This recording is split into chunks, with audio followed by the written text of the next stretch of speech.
Top of the day to you guys out there. I say good morning, good afternoon, and good evening, depending on your time zone and when I'm able to upload this video. It looks as if something good is on the way. I am talking about the situation in Nigeria. Whether you like it or not, Nigeria as a state has failed its citizens. Tinubu has failed woefully. The parliament, the judiciary, all the arms of government has failed its citizens woefully. It is only Very Dark Man, the Rate gang, that is the fourth hand of government, that is even trying. But we all are aware that the fourth hand of government is unofficially, constitutionally not accepted as a form of government. But we are saying they are the fourth arm of government because they are doing even more than the other arms of government. So shout out to Very Dark Man. I saw the video that he made and I was very proud of him. He came out and called out Sheikh Gomez. That is the mediator between the federal government and the bandits. You see, there is one thing that he said that I liked. If you sympathize with bandits, if you sympathize with terrorists, if you sympathize with Boko Haram, sympathize with Fulani herdsmen, sympathize with the ISIS or whatever it is, you are also a terrorist. If Nnamdi Kanu can get life, imprisonment, or because he was outspoken, he called out the government, he told them he would do this and he would do that, but he did not take any action against anybody, and yet he was sentenced to life imprisonment. And what about the Boko Haram, the Fulani herdsmen?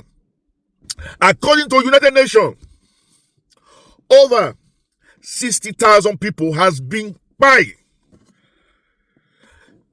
with the 8 years of Buhari and 2 years of Tinubu. So for about a decade, over 60,000 persons have been by. According to Donald Trump,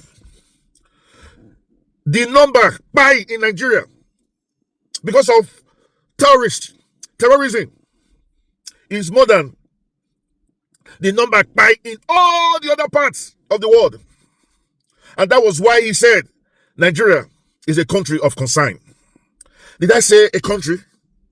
For me personally, Nigeria cannot be tagged a country because the primary aim of a country is to protect its citizens, its borders, its citizens. Nigerians and Nigerian government have failed woefully on that ground. But why are we making this video?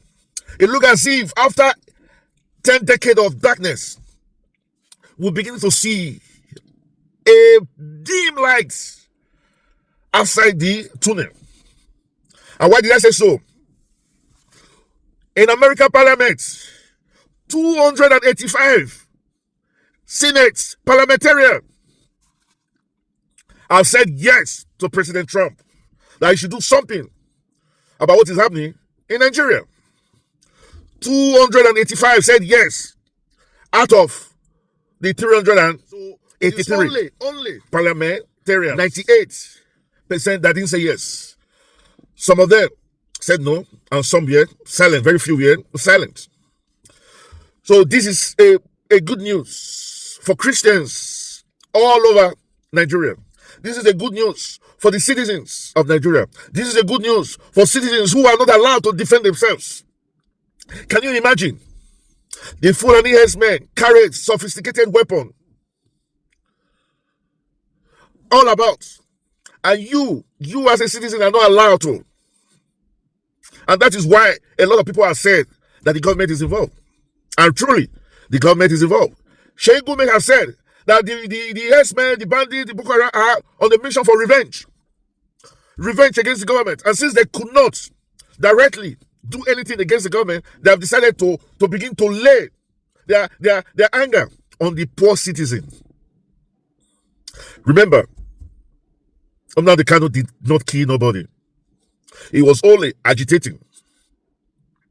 agitating for Biafra, which of course it is normal because Nigeria as a state has failed. There's no point. There's no point trying to savage this country. That's my personal opinion. What do? Let's split. Let every region take part of his, take care of his region. You know why? Tribalism, nepotism, and favoritism will not make us see the light of the day. Trump can come and try as much as possible to stop the terrorists by carrying out their nefarious activities. But when the country is going to elect a president, normally, because of favoritism, because of religion, because of nepotism, it's always between a northerner and somebody from the West. So definitely, I listen to Nigerians from the West because this government is theirs. Let me use the word theirs. People like Wole Soyinka comes out and vehemently talk about a sovereign country. Does he know the meaning of a sovereign? A sovereign country is a country that does not depend on nobody, that is independent on its own, that has its own military, that can defend its border, that can defend its citizen. Has Nigeria been able to defend its border? Has Nigeria been able to defend its citizen? Was it not a general that was kidnapped the other day? Ex-Minister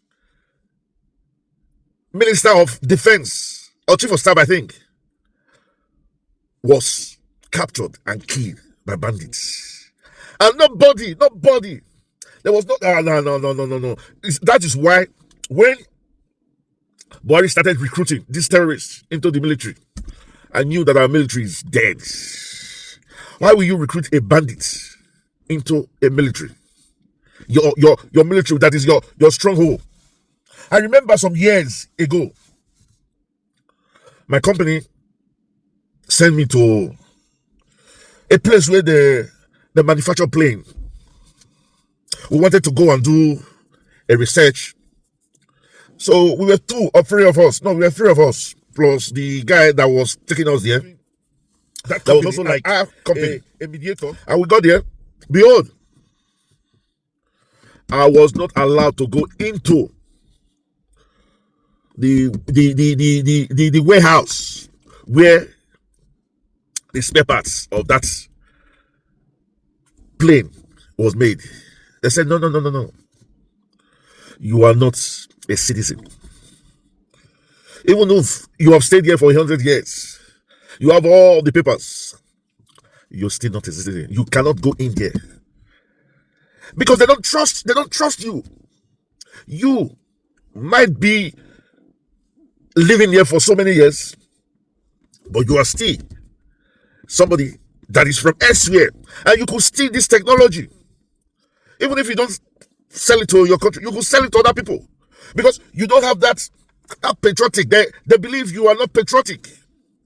They believe you are not that feeling as a countryman. You don't have it, and we know fully well that most of all these bandits are from neighboring country.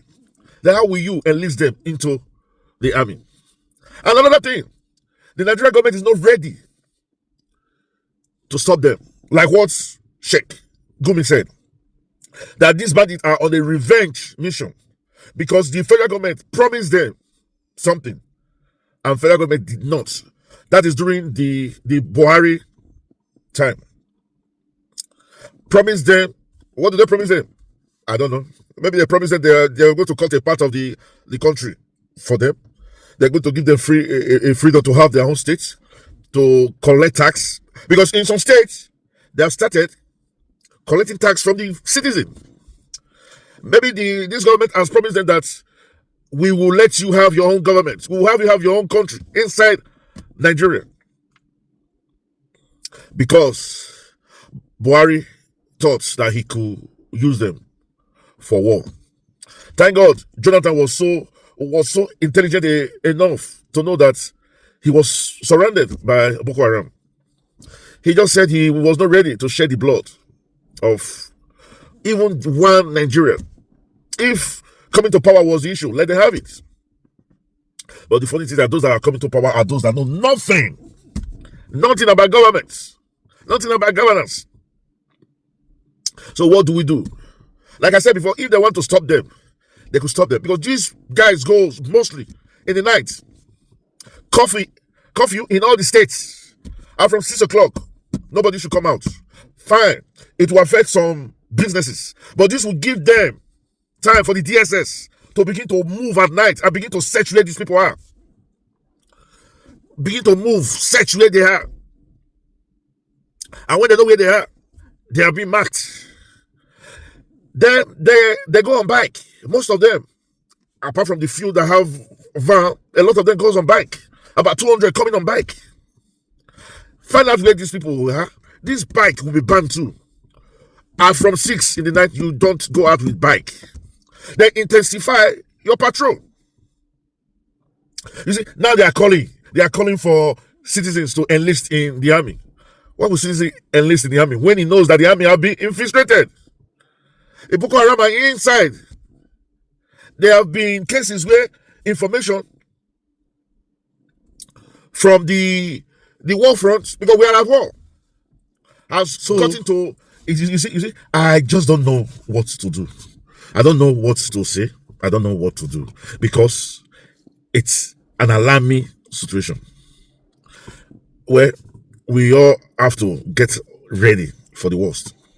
But the good thing is, President Trump has said he will come and give a helping hand, and he will do. A lot of people are saying, and America don't have a base in Nigeria, so how can they come? No, they could come and be on the high sea, and from there carry out their logistics, their survey, know where these bandits are, and send some few drones to them. So the only thing I am afraid of is America might want to get some compensation back. They will not just come and spend, because for them to send the aircraft carrier into the high sea, a lot of finance is involved. So they will want to get at least something back, because nothing goes for nothing. Anyway, this is Cine TV. We are global and social commentator. We ask you to please subscribe to this channel. And try as much as possible. We try as much as possible to let you ask questions. You see, we believe that 2 heads are better than one. Your questions too will also help us, enable us to begin to investigate more and to begin to widen our scope of knowledge.